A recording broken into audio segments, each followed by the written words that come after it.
Pues nuevamente muchísimas gracias y la verdad es que pues quisiera hacer más bien esto un poco interactivo, de manera de que más que una presentación, pues lo que le pediría es que pues si en el caso de que hayan alguna inquietud o alguna pregunta, no dejemos al final las preguntas, sino podamos hacer de esto más bien un diálogo. El tema de financiamiento en los mercados de capitales creo que es un punto relevante, y solo para poner en contexto, las economías desarrolladas hoy en día, el crédito dedicado al sector privado puede que supere más de una vez al Producto Interno Bruto. En países como Alemania y Estados Unidos, la penetración del crédito llega a alcanzar hasta el 150% del Producto Interno Bruto, mientras que en países en vías de desarrollo, y entre ellos pues Colombia, escasamente esa penetración llega al 50% del tamaño de la economía. Eso da de alguna manera una referencia de lo importante que es el financiamiento en los países desarrollados y definitivamente la gran limitación que pues nuestros países tienen en términos de fuentes de financiamiento, y por lo tanto en esa vía creo que el mercado de capitales es definitivamente un canal para que las empresas puedan lograr un financiamiento y definitivamente puedan potenciar su fortaleza. Fitch de alguna manera se ha preocupado por lograr una cobertura de los mercados locales, regionales y globales a través de presencia en una buena parte de los países donde hay mercados de capitales desarrollados. Desde Colombia tenemos una cobertura de países de Centroamérica y el Caribe. De alguna manera pues apoyamos a través de nuestro staff local pues las dinámicas que hay en los diferentes países de la región. Dentro de Latinoamérica, Fitch cubre la mayor parte de los mercados a través de, diría yo, 4 grandes operaciones: México, Brasil, por razones de tamaño, pues cada una de ellas se ocupa de su propio mercado. Desde Colombia apoyamos un poco la parte norte de Sudamérica, y desde Chile también apoyamos pues el resto de los mercados. Cada día más este es un tema, diría yo, de importancia, pues ya sabemos o hemos escuchado de iniciativas como la del MILA y otras regionales en donde se hace pues relevante el conocimiento de los riesgos individuales o de cada país, para que de alguna manera los inversionistas puedan entender las características desde el punto de vista de riesgo de crédito que hay en todos los mercados, y puedan tener, digamos, una visión mucho más amplia. Yo diría que una manera de ver esto simplista de lo que son los instrumentos que van al mercado de capitales, pues, y quizás desde la perspectiva del riesgo que asumen los inversionistas al invertir en estos instrumentos, el abanico de instrumentos va desde las acciones hasta la deuda. La deuda es definitivamente el instrumento de mayor fortaleza crediticia, de mayor seguridad para el financiamiento. Las acciones es definitivamente el instrumento que refleja un mayor nivel de riesgo a los inversionistas, y en el intermedio pues hay diferentes opciones que se acercan más a la deuda o se acercan más a las acciones. Por ejemplo, existen instrumentos llamados bonos subordinados, que de alguna manera, sin ser una deuda puramente, pues tiene algún componente de capital o de absorción de pérdidas que permite darle un matiz intermedio del riesgo de crédito. Por encima de eso, pues por ejemplo, están las acciones preferidas, donde sin ser una acción, pues también tiene una combinación de compromiso del punto de vista de deuda y finalmente pues la deuda. Estos instrumentos de alguna manera se han desarrollado en los diferentes mercados de manera distinta, básicamente en función de una parte por temas regulatorios. Quizás el sector financiero es quien más ha utilizado el abanico de instrumentos disponibles, porque las regulaciones, por ejemplo, en el sector financiero permiten que instrumentos como bonos subordinados o acciones preferidas puedan ser utilizadas como capital, mientras que en el caso de las empresas no financieras, posiblemente el tipo de títulos mayormente utilizado siempre ha sido la deuda como tal o las acciones. Claramente, en algunos proyectos o en algunas empresas, pues también se han utilizado algún tipo de instrumento intermedio como acciones preferidas cuando, por ejemplo, quieren captar un inversionista asegurándole un retorno que puede estar definido a través de lo que es una acción preferida. Y dentro de ese contexto de análisis crediticio, que es un poco lo que hace Fitch a nivel global, cada uno de estos instrumentos tiene una calificación de riesgo, de alguna manera reflejar al inversionista cuál es el riesgo que asume cuando invierte o cuando compra un determinado título. Definitivamente la calificación de riesgo se ha convertido como el lenguaje estándar entre la empresa o la empresa que emite y el inversionista, de manera que un inversionista no tiene que ser un experto petrolero, por ejemplo, para entender qué riesgo está asumiendo, sino a través de una calificación de riesgo puede de alguna manera entender cuáles son los diferentes riesgos de los instrumentos en los que está de alguna manera haciendo su inversión. Y de esa manera puede comparar el riesgo de los diferentes sectores, sin importar ser un experto petrolero, o ser un experto bancario, o ser un experto en empresas de seguro, a través de una misma escala permite ponderar pues todos esos riesgos de una misma manera. Entonces, la calificación es una opinión pues que se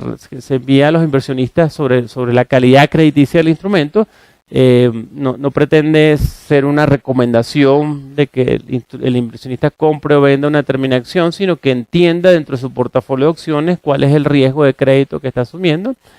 Tampoco pues, pretende sustituir mecanismos regulatorios como la supervisión, como la auditoría y otros temas que definitivamente son precisamente complementarios a esto. La calificación de riesgo se utiliza mayormente por tema regulatorio en los mercados de capitales, porque las regulaciones de los mercados de capitales exigen que exista una calificación de riesgo en los instrumentos que hacen oferta pública, o sea, las empresas que van a captar inversionistas de manera pública, y por lo tanto el uso más claro e inmediato tiene que ver con la emisión de títulos de deuda o títulos, digamos, dentro de ese rango que habíamos visto anteriormente, pero que también la calificación de riesgo se convierte en un mecanismo de comunicación entre las empresas y los inversionistas, puesto que al final se está dando una opinión pues del desempeño de la empresa, de su fortaleza y su debilidad, y eso pues definitivamente va a un usuario que no solamente están definidos o limitados por el inversionista del título que está invirtiendo. El proceso de calificación, quizás en una empresa que quiere iniciarse en el mercado de capitales, es un elemento importante a considerar. No necesariamente las empresas que dan en los mercados de capitales son empresas, diría yo, de gran tamaño. El mercado de capitales es un mercado que ofrece oportunidades para cualquier tipo de empresa. Por supuesto que hay economías de escala en la medida que los financiamientos se hacen más grandes, porque todos estos procesos tienen costos regulatorios, operativos, y eso se diluye en la medida pues que la empresa pues tiene mayor tamaño, pero en la práctica pues hay multitud de empresas que pueden acceder a los mercados de capitales sin que necesariamente estén limitadas por su tamaño. Y el proceso se inicia como parte del proceso de oferta pública, como decía, pues que está la calificación de riesgo, lo que se inicia de alguna manera con el entendimiento del negocio, el análisis de la empresa, la interacción que hay con sus directores o gerentes para entender pues hacia dónde va el negocio o cuáles son las perspectivas, y finalmente pues con la asignación de una calificación y su revisión posterior. Como ustedes seguramente han visto en algunas de las noticias relacionadas con los mercados de capitales, las calificaciones pueden fluctuar a través del tiempo porque de alguna manera son el producto precisamente pues de esas revisiones que se hacen y los cambios que pudieran darse frente a las consideraciones iniciales. Había mencionado que al final, sin importar cuáles son los riesgos desde el punto de vista de empresas o de instrumentos, la calificación se refleja en una escala. La escala es una escala, diría yo, estandarizada, que va desde la AAA hasta la D, donde la AAA refleja el mejor nivel de riesgo de crédito y la D el mayor nivel de riesgo o el riesgo de incumplimiento. A su vez, las escalas tienen un componente de corto y largo plazo, de manera de que el nivel de corto plazo básicamente es la opinión crediticia del instrumento cuando el plazo de vencimiento o el compromiso es de hasta un año, mientras que la escala de largo plazo se refiere cuando el instrumento o la inversión que está haciendo el inversionista es de mayor a un año. Normalmente los inversionistas definen reglas de inversión en función de los tipos de riesgo, y existen, yo diría, dos grandes grupos de riesgo que tienen que ver con riesgos grados de inversión, que son los llamados riesgos más seguros o con menor nivel de volatilidad, y básicamente están definidos de la escala triple B menos hacia arriba, mientras que los riesgos especulativos o los que tienen definitivamente un mayor grado de cambios o de vulnerabilidad en términos generales, pues son de la categoría de la triple B menos hacia abajo. Normalmente los fondos definen esta como el umbral o el apetito que tienen para invertir en determinados instrumentos y normalmente se hace una especialización por tipo de riesgo desde el punto de vista de si son inversiones del tipo especulativa o inversiones de grado de inversión. Y claramente existe una relación entre el corto y largo plazo. Una empresa puede que tenga una posición crediticia o financiera sólida en el corto plazo, pero definitivamente en la medida que el corto plazo luzca con mayores niveles de riesgo, también pues tendrá un impacto en el largo plazo. Desde el punto de vista de calificaciones, las calificaciones o el acceso que tienen las empresas a los mercados puede ser local, regional o global. Y las calificaciones tratan de definir de alguna manera cuál es el tipo de comparación que se está haciendo. Seguramente ustedes han visto en los financiamientos que han habido, por ejemplo, a través de la Bolsa de Valores de Colombia y otros mecanismos de colocación, que existen calificaciones mayormente locales. Esas calificaciones locales de alguna manera lo que dan es una opinión relativa del riesgo del instrumento de la empresa frente a otros dentro del mercado local, y mientras que la calificación global intenta buscar otro público en el que el inversionista pues ya no solamente compara su decisión de inversión al estar en una determinada jurisdicción, sino también quiere comparar cómo es ese riesgo frente a otros riesgos dentro de la economía global. Así, por ejemplo, si tomáramos como referencia la calificación de Ecopetrol. Ecopetrol seguramente, o de hecho es así, tiene una calificación AAA dentro de Colombia, es decir, en opinión de las empresas calificadoras, Ecopetrol refleja el mejor riesgo de crédito dentro de Colombia, pero cuando se hace la comparación de Ecopetrol a nivel global, la calificación es triple B. De manera que lo que hace es que esa comparación frente a otras empresas petroleras o de otros sectores a nivel global, pues definitivamente se hace distinto. Entonces, como decía, la calificación puede tener dos significados: una comparación local, que es lo que se llama la calificación nacional, o una calificación internacional, que es básicamente sobre la base de una calificación global. Y en términos simplistas diría yo, la calificación global incorpora temas como riesgo de convertibilidad en los pagos, o riesgos cambiarios, o riesgo de transferencia, mientras que las calificaciones nacionales, al hacer una comparación dentro de una jurisdicción, pues desincorpora o no toma en consideración esos elementos. Desde el punto de vista de análisis, cuando se hace un análisis de una empresa, pues se toman en cuenta diferentes factores, y por supuesto que no es lo mismo analizar un banco o una empresa de seguros que una empresa petrolera, y por lo tanto cada uno de estos enfoques o pilares está de alguna manera enmarcado dentro del sector al que pertenece. Pero yo diría que a grandes rasgos se toman en cuenta 4 grandes pilares a lo interno. Por un lado, la propiedad. Tal vez la propiedad se hace indispensable entender cuál es la propiedad en empresas vinculadas al riesgo soberano, al riesgo gobierno, y esa es la razón por la cual, por ejemplo, las empresas como Petrobras, Pemex, PDVSA, Ecopetrol están muy vinculadas al riesgo de su país, porque de alguna manera son un brazo importante desde el punto de vista financiero, pero también desde el punto de vista de ingresos, y por esa razón están muy alineadas. En la medida que la propiedad no sea del punto de vista estatal o del gobierno, pues entonces ese beneficio de apoyo pues no se ve tan evidente, y eso quizás pasa o se ve claramente en aquellas empresas petroleras, por ejemplo, que pertenecen a grupos privados. Desde el punto de vista comercial, por supuesto que temas como la red de distribución, pues sus clientes de alguna manera reflejan un punto importante del proceso de análisis. Operativamente, temas como tecnología son definitivamente claves en el entendimiento del negocio, y nuevamente ahí eso hace más evidente en la medida que sean empresas con un nivel de de intensidad tecnológica importante frente a otras que quizás no sea un elemento relevante. Y finalmente, el punto de vista financiero, el flujo de caja es en última instancia el tema más importante en el análisis de crédito digamos, de las empresas y de las emisiones. O sea, al final todos estos elementos se deben plasmar en que la empresa cuente con proyecciones financieras y con una capacidad de respuesta de sus compromisos apropiada, y en función de eso pues se asignan las diferentes calificaciones de riesgo. Claro está, todos estos elementos están de alguna manera enmarcados dentro del entorno económico al que se desenvuelve el negocio, dentro del entorno político, social y los aspectos regulatorios que, como decía, cambian de sector en sector.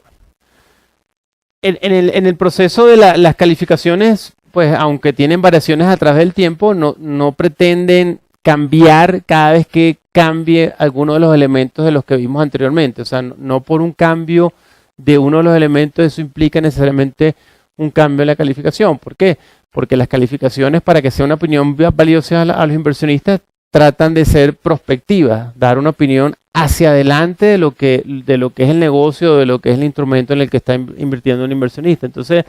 no se trata de que si el Brent está a $100 el barril, pues eso significa que la posición de una empresa petrolera es mejor que cuando está a 40 o 20, sino precisamente tratar de ver a través del ciclo pues, de los diferentes elementos que afectan el negocio, cómo se ve la empresa. Y entonces esa es la razón por la cual las calificaciones no necesariamente cambian en forma dramática cuando cambios de ciertas variables fundamentales que afectan al negocio puedan cambiar, porque precisamente lo que pretende de alguna manera esta opinión es verse a través de los diferentes ciclos por los que puede atravesar el negocio. Y claro está, no todos los sectores o todas las empresas pasan necesariamente por los mismos ciclos. Como decía al principio, uno de los elementos importantes en las calificaciones, sobre todo en las calificaciones internacionales, tiene que ver con el país. La operación dentro de un país, una determinada jurisdicción, es un marco de referencia importante del nivel de riesgo que refleja esa empresa o ese instrumento cuando se hacen las comparaciones globales. Por lo tanto, el análisis de riesgos globales empieza por el análisis del riesgo país o del riesgo soberano. El proceso de calificación soberana se inicia pues con el análisis de una serie de elementos cualitativos y cuantitativos, en los que se incluyen, entre otros temas, por ejemplo, el nivel de endeudamiento de una economía, pues cómo ha sido la estabilidad o el manejo fiscal, la exposición pues que hay de los niveles de endeudamiento en los diferentes tipos de moneda, y cuál es la dependencia, por ejemplo, que tiene una economía frente a temas como commodities y otros elementos. Eso pues también incluye un elemento cualitativo que tiene que ver con niveles de institucionalidad, con nivel de competencia y otros elementos que, dependiendo pues de la categoría que se está analizando, pueden tener una mayor o menor relevancia. En la práctica, un instrumento, una empresa puede tener, como decía, diferentes calificaciones. Por un lado, una calificación nacional que puede ocupar el rango completo de la escala, porque al final, como decía, se hace una comparación de la empresa, de su riesgo de crédito frente a otros dentro del mismo mercado. Una calificación internacional que podría estar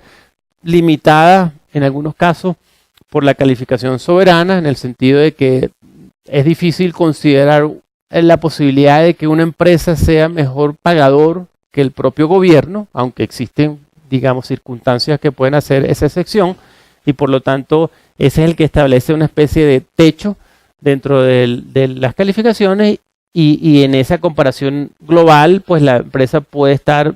muy cercana o puede estar de alguna manera vinculada a esa calificación soberana. Entonces esa es la razón por la cual, volviendo al ejemplo de Ecopetrol, podrían ustedes ver a una empresa como Ecopetrol en una calificación nacional de AAA, mientras que su calificación global o internacional pues está alrededor de las AAA. Este no es un ejemplo local, pero en última instancia refleja la misma dinámica o el mismo comportamiento. En las dinámicas de calificación soberana, pues la región tiene comportamientos disímiles. Yo diría que podríamos dividir a la región en dos grandes grupos de países en términos de su calificación crediticia. Países, grados de inversión, entre los que se incluye Colombia, Panamá, México, Chile. Chile es, por cierto, la economía con el mejor nivel de riesgo de crédito y es posiblemente la que obtuvo el llamado grado de inversión del que hablamos anteriormente desde hace más tiempo que el resto de las economías. Y un nivel importante de economías de riesgo especulativo, en donde se incluye la mayor parte de los países de Centroamérica, excluyendo a Panamá, y algunos países suramericanos, entre ellos pues Venezuela, Bolivia, Ecuador, etcétera, etcétera. De manera de que a grandes rasgos este es el mapa, diría yo, de riesgo que vemos en toda la región. Las calificaciones en Latinoamérica han venido evolucionando en forma positiva. Un poco pueden ver las líneas comparando las diferentes regiones de cómo ha evolucionado la región en términos generales, y vemos cómo en una década atrás aproximadamente las calificaciones soberanas venían en rangos cercanos a las dobles B y cómo de alguna manera se han venido fortaleciendo a rangos un poco más arriba o en el mayor nivel de las dobles B, más bien cercanos a las triples B. El resultado de esto no es más que el resultado del fortalecimiento crediticio que han tenido la mayor parte de las economías, producto precisamente del boom de commodities, que ha afectado casi todas las economías, con excepción de la centroamericana, en términos de fortalecimiento del nivel de reservas, en términos de alguna manera una relativa reducción de los niveles de endeudamiento frente a los tamaños de la economía, y que ha hecho pues que la posición relativa actual sea un poco mejor. Tal vez la parte, diría yo, positiva es la que hemos visto hasta ahora. Lo que vienen ahora precisamente es seguramente los mayores retos, porque por esa misma razón de alta dependencia de commodities, economías como Colombia, por ejemplo,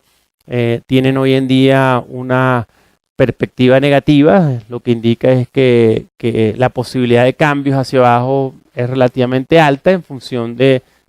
precisamente una mayor vulnerabilidad de temas como ha sido ingresos fiscales y de otro tipo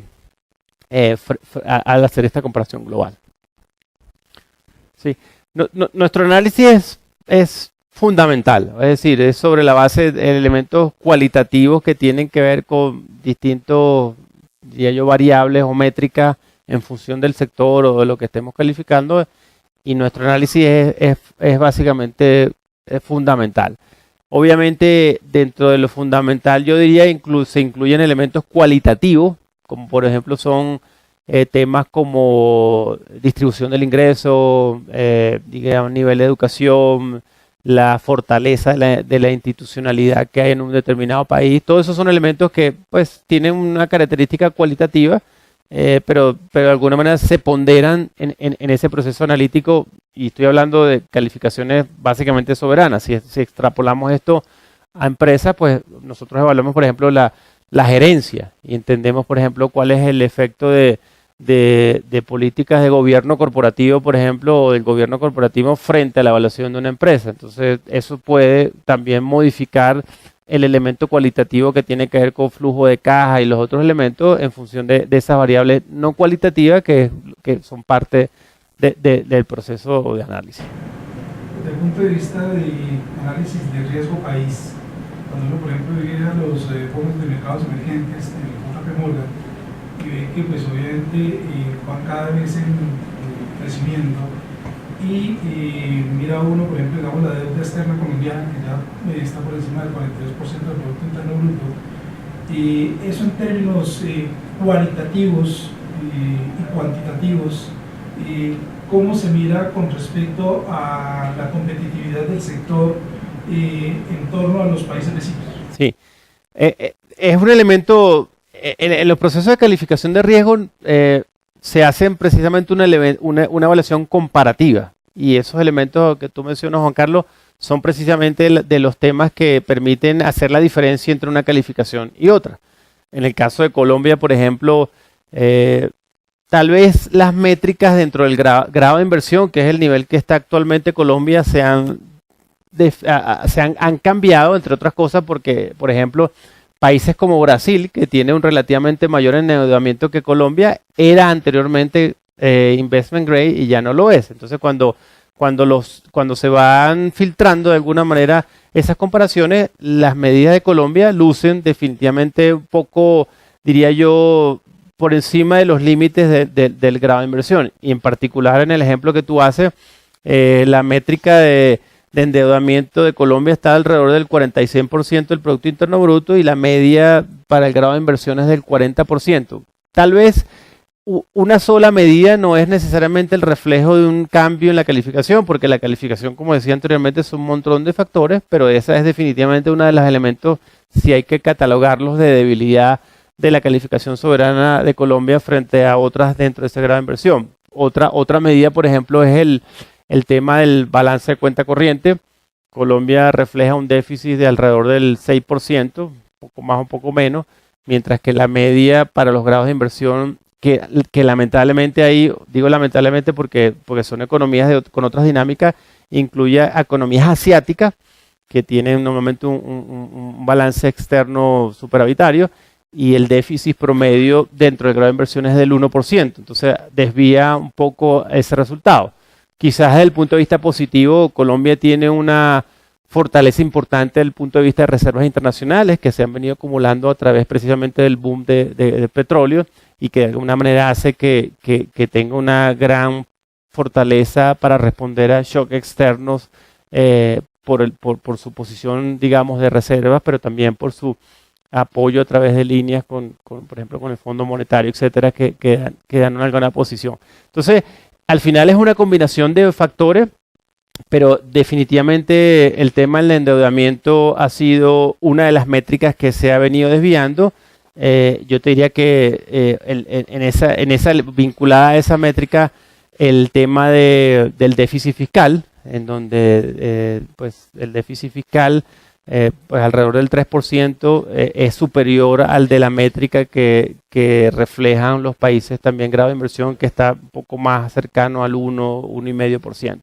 Y claro está, en la medida que el déficit fiscal no se corrija, pues entonces la presión que hay sobre el nivel de endeudamiento pues sigue siendo un poco mayor. Y esa es un poco, en resumen, yo diría la razón por la cual Fitch en su análisis crediticio de Colombia ha venido un poco modificando su perspectiva al punto de que pues hacia el mes de agosto de este año pues hizo un cambio en esa perspectiva basada en pues lo difícil que se vuelve recuperar algunas de esas métricas frente a la comparación que se hace dentro del grado de inversión. Y eso frente a la inversión extranjera directa que está llegando al país o que debería llegar al país para obviamente el fortalecimiento económico, y tiene una incidencia importante. A ver, yo diría que en principio la calificación de riesgo refleja en última instancia el costo financiero que tiene el gobierno desde el punto de vista pues, de riesgo de crédito. Entonces, al final, claramente en la medida que el riesgo aumente, el costo del financiamiento se hace mayor. Yo diría que el cambio en una categoría no es necesariamente un tema tan significativo frente al cambio dentro del grado de inversión. Por eso decía, Colombia hoy en día está en el triple B. El triple B tiene 3 subcategorías que empiezan por la triple B más, la triple B y la triple B menos, de manera que mantenerse dentro de ese rango, si bien puede tener un impacto, pienso que no es un impacto tan significativo como si lo sería el cambiar de las triples B a las doble B, como ha sido por ejemplo el caso de Brasil. Ese impacto es de mucho más relevancia frente al apetito de riesgo que tienen los inversionistas que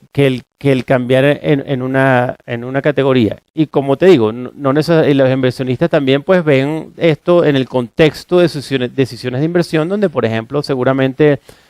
por poner un ejemplo, temas como infraestructura será seguramente un motor y un elemento de atracción de inversión extranjera, aun cuando haya cambios, porque en principio hay un programa ambicioso que va a necesitar recursos de afuera para el programa de infraestructura, y eso va a hacer que pues seguirá fluyendo la inversión aun cuando hayan potenciales cambios en la calificación. Cuando hablo de cambio, la verdad es que no estoy anticipando que se haga necesariamente un cambio, simplemente que desde el punto de vista crediticio, la perspectiva que tiene Fitch sobre Colombia hace que la debilidad precisamente de esa comparación de métrica pueda que de no corregirse se dé algún cambio. Perdone. Sí, pero la influencia, tú mencionaste el boom petrolero. Hoy en día hay una crisis en la industria del petróleo. ¿Eso afecta o no afecta?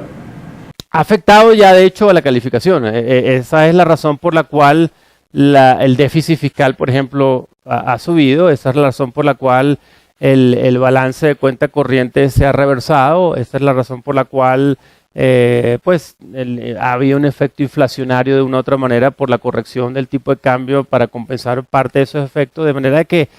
esos elementos hoy en día están incorporados a la actual situación de Colombia. Nuestras perspectivas de petróleo son que no anticipamos caídas mayores al precio que puede estar rondando los 42, 45 aproximadamente en el Brent en los próximos 12 meses. Eso es nuestra estimación y posiblemente haya más bien una corrección positiva en el mediano plazo, pero definitivamente no serán los valores que vimos en la última década en lo adelante. Bueno, de todas maneras, esa calificación sigue siendo una fotografía en el momento del tiempo que se está evaluando comparativo con los países para poder invertir, ¿verdad? Es el primer indicador que le da a un inversionista extranjero. Pero al final del día pesa más lo que sea la rentabilidad propia de los proyectos como tal. Porque si yo miro hacia unos años anteriores, digamos una década antes, Colombia no tenía buenos indicadores. Colombia no tenía el escenario que tiene, digamos, lo que tuvo hasta hace unos años antes de la crisis del petróleo, mas sin embargo, la rentabilidad intrínseca de los proyectos que habían aquí en el país atrajeron los capitales. Y esos mismos ingresos y rentabilidad de los negocios fueron los que hicieron subir los indicadores. Entonces, en un momento dado, ¿cuál es el balance real? Porque esa es una fotografía, digámoslo, para el que no conoce el país, ¿no? Inversionista que quiere poner su capital, la pongo aquí, la pongo en Asia, la pongo en Latinoamérica, la pongo en Norteamérica, siempre van a ir a sitios más seguros, ¿cierto? Que esa es la fotografía que tenemos en este momento. Pero en ese instante que teníamos hace 10 años, fue más el peso de la motivación de venir a buscar rentabilidades atractivas, que son los capitales golondrinas, ¿verdad? Tal vez, yo sí creo que existe una relación perfecta en el riesgo-retorno y creo que los inversionistas toman decisiones en función de cuál es su apetito de riesgo y en función de eso, obviamente, cuál es el retorno asociado. Si volvemos una década atrás, Colombia, en donde quizás tenía una percepción de riesgo inclusive mayor de la que hoy en día tiene, seguramente había inversionistas dispuestos a entrar en los diferentes sectores buscando una rentabilidad asociada con un mayor nivel de riesgo. Hoy en día, por ejemplo, hay inversiones extranjeras dispuestas a tomar menores rendimientos porque precisamente la posición de riesgo relativo que hay de Colombia frente a otros sectores u otras economías es mejor y por lo tanto la inversión extranjera, por ejemplo, sigue fluyendo en otros niveles de rendimiento. Y vuelvo otra vez al ejemplo de la infraestructura. Hemos visto cómo pues, han venido capitales interesantes desde el punto de vista de infraestructura. Y digo esto porque quizás es el ejemplo más reciente, pero lo hubo también en el sector petrolero un poco más atrás. Y todos ellos, de alguna manera, ajustan ese rendimiento esperado en función del riesgo, porque es que los inversionistas, como tú bien dices, en general los globales simplemente tienen un abanico de opciones y ellos están viendo Arabia Saudita, están viendo Kazajstán, están viendo Colombia, están viendo Ecuador, etcétera, y toman su decisión en función de qué rendimiento asociado hay en cada una de estas jurisdicciones en función del riesgo que están asumiendo. Hoy en día, en la calificación o en la posición actual, de acuerdo a lo que Fitch estima, la posición de Colombia es una posición de mucho menor nivel de riesgo que lo que era una década atrás y por lo tanto el rendimiento esperado para una inversión posiblemente hoy es menor que el que se exigía un tiempo atrás. Solamente en el comentario que tú haces, no es la calificación no es tanto una foto, sino es precisamente una proyección, una perspectiva de cómo pues viene o cómo se percibe el nivel de riesgo, y esa es la razón por la cual la calificación puede tener modificadores como las perspectivas negativas, positivas, etcétera, porque lo que trata es no solamente decir hoy en día, digamos, Colombia tiene un nivel de reservas X o tiene un déficit fiscal del 3%, sino más bien es decir, bueno, en la situación actual, cómo se proyecta el país para que el inversionista entienda de que no por la foto de hoy debe tomar la decisión, sino en función de pues cómo ve eso en lo adelante. Sí. Yo tengo una duda, yo quisiera saber si de pronto ustedes han hecho algún tipo de análisis en qué pasaría en el evento donde no tengamos un acuerdo de paz, donde esos acuerdos no se firmen, y en el evento en donde sí se firmen. Buena pregunta. Y la verdad es que no tengo una respuesta, pero digamos que, a ver, Fitch ha dicho públicamente de que ve en forma positiva un acuerdo de paz, y creo que el beneficio de la paz es algo que se ha venido dando de alguna manera y que seguramente pueda darse en el futuro a través de inversiones extranjeras. Ahora, creo que, y quizás ahora para responder tu pregunta,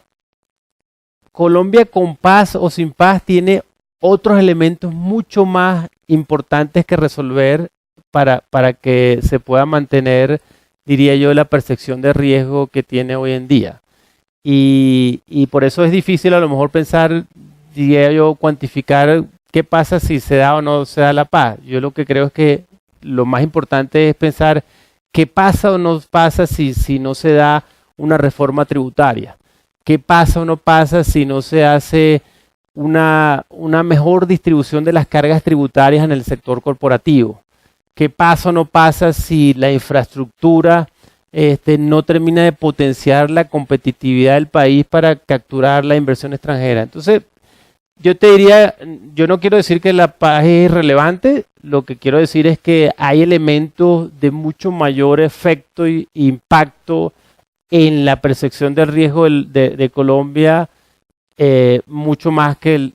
lo que resulta el 2 de diciembre en el tema de la paz.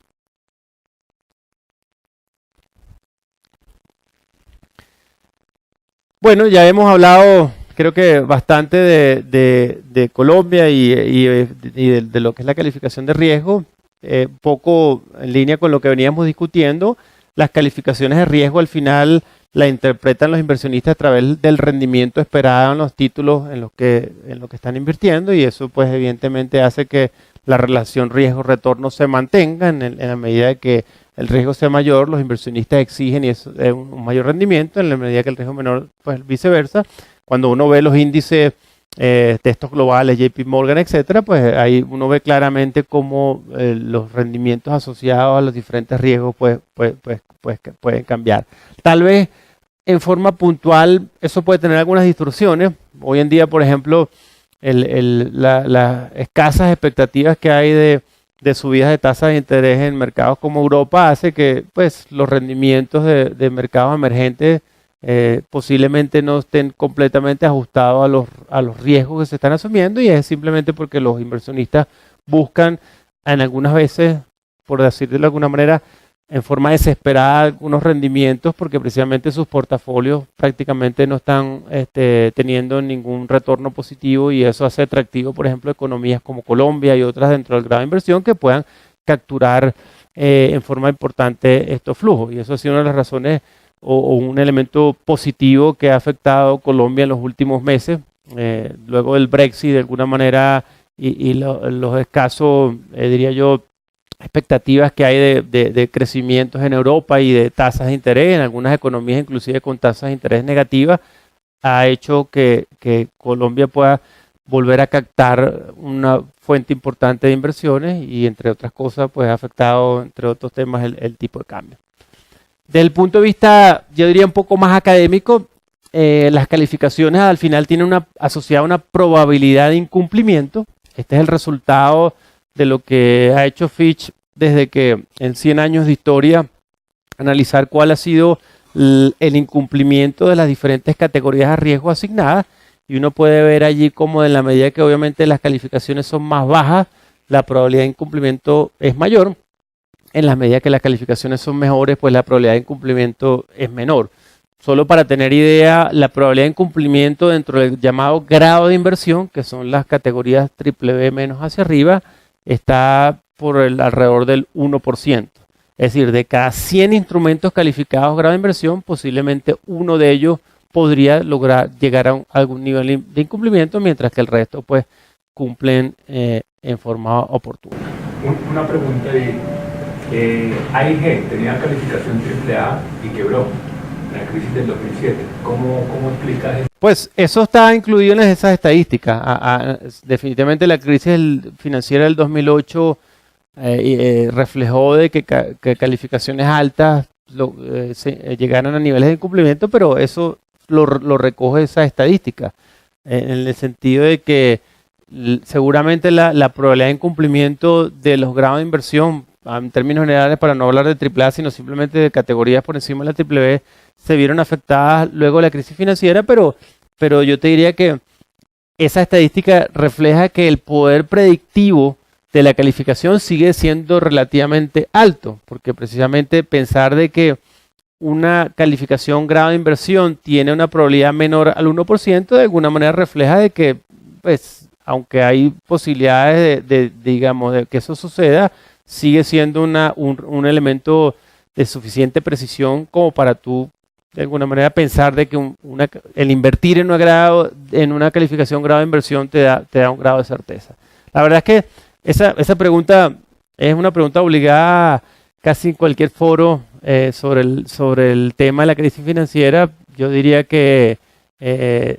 insisto, la historia refleja de que aun cuando han habido esos casos, en términos generales, creo que, digamos, la calificación sigue siendo un elemento de precisión importante. Y la otra pregunta, que tal vez la hago yo, y a lo mejor ustedes la tienen en mente, es un poco, bueno, ¿cómo las calificadoras manejan el conflicto de intereses? Porque los emisores son los que pagan la calificación en lugar de los inversionistas. Ese también es un poco una pregunta recurrente en cualquier foro después de la crisis financiera. Yo diría que el tema, en cualquier modelo de negocio existe un conflicto de interés. Si el inversionista fuera el que pagara las calificaciones y no lo pagaran los emisores, seguramente el inversionista también tuviera el interés de que la calificación sea suficientemente baja, porque él, conociendo el riesgo del que está invirtiendo, pues en la medida que alguien diga que la calificación es muy baja, pues habría una posibilidad de hacer un arbitraje en lo que él está invirtiendo frente al riesgo real de ese negocio. Cosa contraria es lo que pasa del lado del emisor. Entonces, el tema es cómo las calificadoras manejan los conflictos de intereses. Y empresas como Fitch, por ejemplo, poco antes ya de la crisis financiera, han venido cambiando sus estructuras organizacionales precisamente para separar los procesos analíticos de los procesos comerciales, en donde no hay una intervención o una interacción de ningún tipo desde el punto de vista analítico en lo comercial y de lo comercial en lo analítico, para precisamente de que las decisiones que se tomen sean unas decisiones puramente basadas en procesos, en metodologías, en donde, por ejemplo, un analista no tiene ninguna inherencia en lo que es un contrato con la empresa que califica, ni tiene, diría yo, no debe tener ningún conocimiento, pues, de los honorarios que, por ejemplo, paga un emisor frente a un proceso de calificación. En la medida que tú cuides esos elementos, de alguna manera estás cuidando la independencia y la transparencia, pues el proceso, que se replicarían, insisto, de la misma manera si tuvieras el caso con el tema de los inversionistas. Pero bueno, tal vez hice una pregunta que a lo mejor estaba en la cabeza de todos, pero que siempre es normalmente una pregunta recurrente. Otra. Sí. Yo voy a. O sea, ¿cuál es el análisis que se hace ya? Porque para muchos puede parecer evidente, pero por ejemplo la calificación de Venezuela es ya CCC. Ahora veo que el nivel de endeudamiento a corto y a largo plazo también es muy alto. Entonces, ese análisis llevaría a pensar que no se debe invertir en Venezuela en nada. Como decía, una de las cosas que no quiere hacer la calificadora es decir, pues, si la decisión de inversión es una decisión suya, es del inversionista en función de los riesgos que está, pues, reflejado a través de la calificación y otros elementos. Claramente, una calificación CCC lo que refleja es que está en el mayor nivel de riesgo dentro de la escala, pues, que se ha definido para ese tema. Entonces, siempre, curiosamente, hay inversionistas dispuestos a invertir a esos niveles porque obviamente allí también hay un retorno asociado al nivel de riesgo que se está asumiendo. Entonces, es difícil pensar de que esto sea binario en el sentido de que no existe nadie dispuesto a este nivel o tampoco lo existe a este nivel, no. existen, diría yo, apetitos de riesgo para cada uno de los elementos, incluso a un nivel por debajo, incluso en los niveles de incumplimiento. Hay inversionistas que se especializan precisamente, que son especialistas en invertir en empresas con dificultades financieras o en quiebra, porque ven que de allí pueden tomar quizás un valor o un upside importante al invertir eso. Por supuesto que ahí están los riesgos de que puede salir bien o mal, pero el mercado de alguna manera existen para todos los apetitos. Lo único que diría yo es que en este nivel seguramente el rendimiento es definitivamente muchísimo mayor que el nivel que exige un inversionista para invertir en Colombia, en Panamá o en Perú.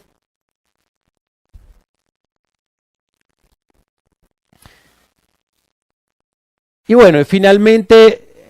pues hemos hablado mucho de la calificación y su vinculación desde el punto de vista metodológico a la empresa o al sector al que pertenece, pero también en el mundo financiero existen estructuras que permiten mitigar algunos de estos riesgos, y claramente en la medida de que existan vehículos especializados de financiamiento que permitan, por ejemplo, aislar del emisor ciertos activos y que esa fuente de repago o esos activos sirvan para hacer el repago de las deudas, ese tipo de estructuras pueden tener una mejor calificación que la calificación puramente corporativa. En el mundo petrolero, por ejemplo, las empresas que logran tener exportaciones pueden de alguna manera concentrar los flujos de caja de exportaciones a través de vehículos que permitan de alguna manera utilizar eso como una fuente de repago de las deudas, pues a través de mecanismos estructurados, etcétera, etcétera. Eso, insisto, en el mundo petrolero, empresas como Ecopetrol no lo ha hecho, pero lo ha hecho Petrobras, lo ha hecho Pemex y lo han hecho otras empresas que lo que les permite es precisamente, al lograr estas estructuras, mejorar su nivel de riesgo frente al riesgo corporativo, y por lo tanto el costo financiero de este tipo de estructuras o de estas deudas también pues se ven afectadas de forma positiva. Claramente esto no solamente aplica al mundo corporativo, también aplica al mundo financiero, donde por ejemplo vemos como los bancos titularizan carteras hipotecarias o otro tipo de activos y precisamente logran ese beneficio de un flujo que tiene un componente de riesgo mejor que el componente promedio de la entidad que lo emite. Hay un número importante de calificaciones de empresas no financieras, no todas ellas, como decía, se van a los mercados de capitales al financiamiento. Tal vez Colombia es un mercado bastante concentrado en términos de acceso con financiamiento a través de los mercados de capitales. Hay un montón de quizás de barreras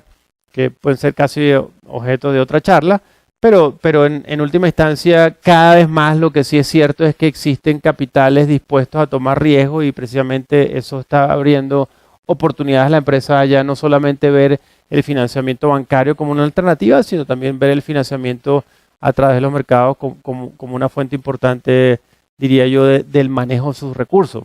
Cuando uno ve, por ejemplo, que empresas dentro del mercado local, emitiendo el mercado, se financian a 30 años con tasas, pues que en algunos casos son inclusive a tasas fijas,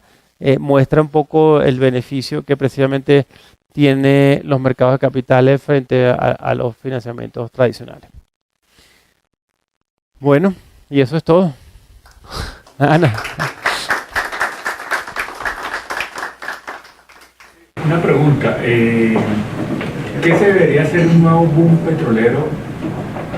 para invertir mejor el dinero? Entiendo que Chile tiene un modelo en que hace unas reservas especiales, por eso se habla bien de Chile todo el tiempo. Sí. Hay muchos países expuestos a commodities como Chile, Noruega y otros, pues de alguna manera que han buscado mecanismos de ahorros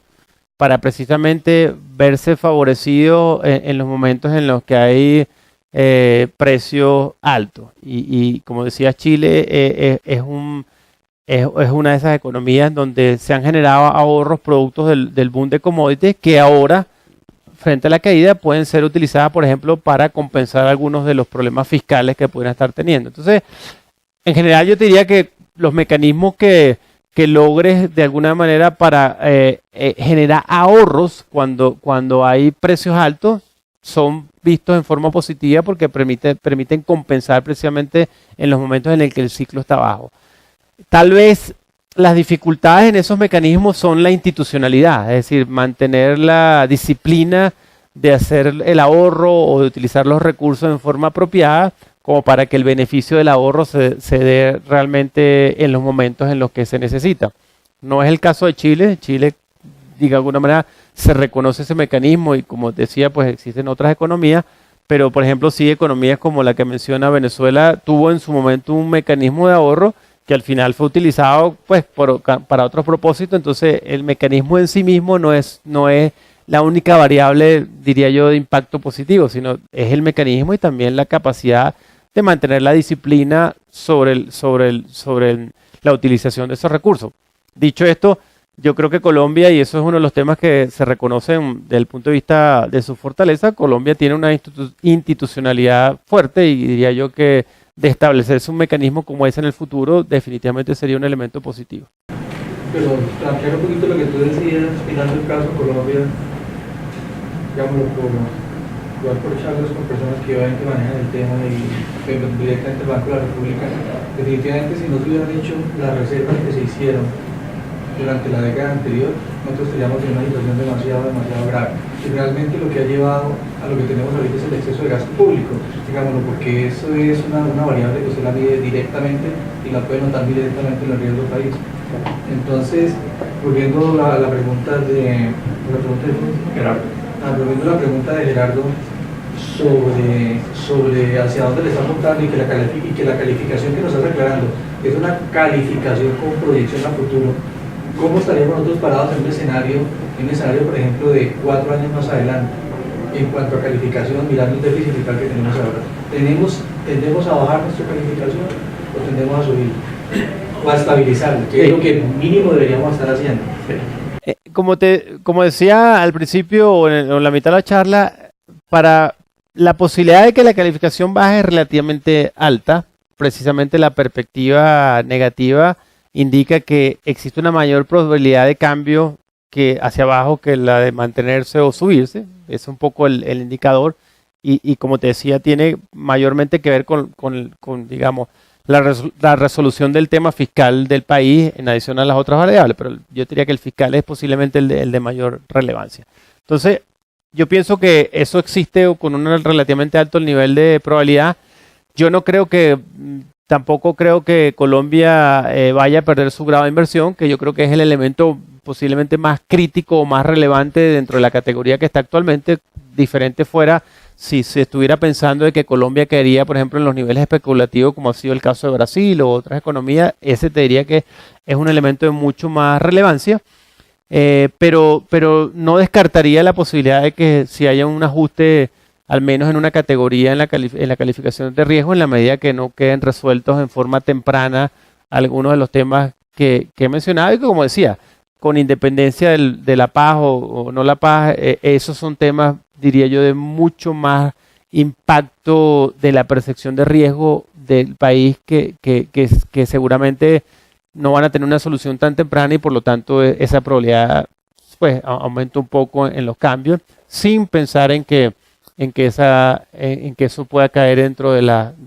los no grados de inversión. ¿Qué tan buena idea es? Bueno, lo que pasa es que en Colombia también se ve mucho la participación de las pequeñas y medianas empresas. ¿Qué tan buena es para una pequeña y mediana empresa entrar en el mercado de capital y dejar de utilizar el financiamiento en instituciones financieras? A ver, yo no creo que necesariamente es un sustituto perfecto, yo creo que es un complemento. El ir al mercado de capitales lo que te va a hacer, y posiblemente en una empresa mediana, es precisamente potenciar las posibilidades de crecimiento, las posibilidades de negociar términos con la banca en condiciones diferentes, porque al final es la competencia desde el punto de vista financiero. O sea que si me dijera la decisión correcta de cualquier empresa que tiene expectativas de crecer, de invertir, es accesar a los mercados de capitales porque, pues, por lo que vimos, genera grandes beneficios. E insisto, sin que ello signifique que vas a desplazar un financiamiento por otro, simplemente complementarlo. Si tú logras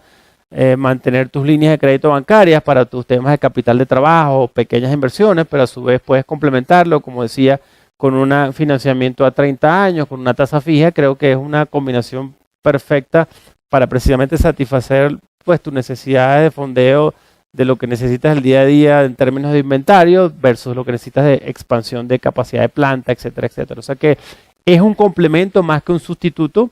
y yo no dudaría en pensar de que una empresa que tiene expectativas positivas de crecimiento debe pensar seriamente en la posibilidad de ir a los mercados capitales porque tiene su retorno. Y tal vez el retorno no es en el momento cero, porque esto es un proceso posiblemente complejo,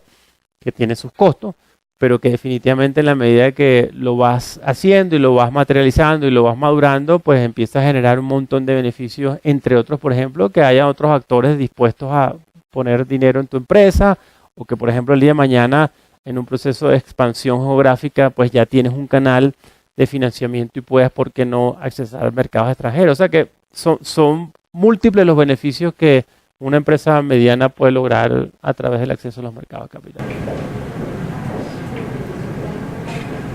Gracias. Bueno, muchísimas gracias a ustedes.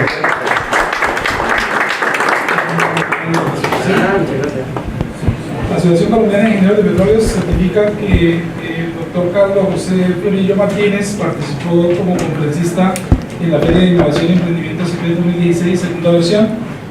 con la conferencia de financiamiento en los mercados de capitales, realizada del 19 al 21 de septiembre del 2016 en Bogotá, Colombia. Firma Sergio Alejandro Pinilla, presidente de ACPER, Juan Carlos Rodríguez Esparza, director ejecutivo. Gracias, Juan Carlos. Gracias a todos. Gracias.